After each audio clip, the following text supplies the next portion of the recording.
বিসমিল্লাহির রহমানির রহিম। আসসালামু আলাইকুম ওয়া রাহমাতুল্লাহি ওয়া বারাকাতুহু। আজকে বলবো সূরা মুজাম্মিলের ফজিলত। সূরা মুজাম্মিল আল মুজাম্মিল কুরআনের ৭৩তম অধ্যায়ে অবস্থিত। এটি নিয়মিত পাঠ করলে আধ্যাত্মিক প্রশান্তি লাভ হয়, মানসিক চাপ দূর হয়, রিজিকে বরকত আসে এবং কঠিন পরিস্থিতি থেকে মুক্তির পথ এটি সহজ করে দেয়।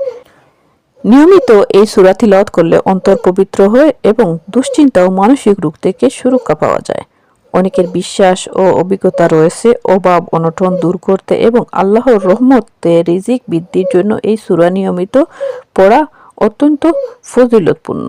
পারিবারিক ও দাম্পত্য কলহ দূর করতে এবং স্বামী স্ত্রীর মধ্যে ভালোবাসা ও সুসম্পর্ক বৃদ্ধিতে এটি একটি পরীক্ষিত আমল। জীবনের যে কোনো কঠিন সমস্যা, বিপদ, মনোবাসনা পূরণের জন্য নিয়মিত ৫ ওয়াক্ত নামাজের পর এই সূরা পাঠ করে আল্লাহর কাছে দোয়া করলে আল্লাহ মনের আশা পূরণ করে দেন। বিবাহের ক্ষেত্রে কোনো বাধা থাকলে বা দেরিতে বিয়ে হলে অনেক আলেম জুম্মার নামাজের পর অভিভাবক কর্তৃক সূরা মুজাম্মিল পাঠের আমল করার পরামর্শ দিয়ে থাকেন। যাদের বিবাহ হচ্ছে না, উনাদের অভিভাবকরা এই সূরাটি জুম্মার নামাজের পর পড়তে পারেন।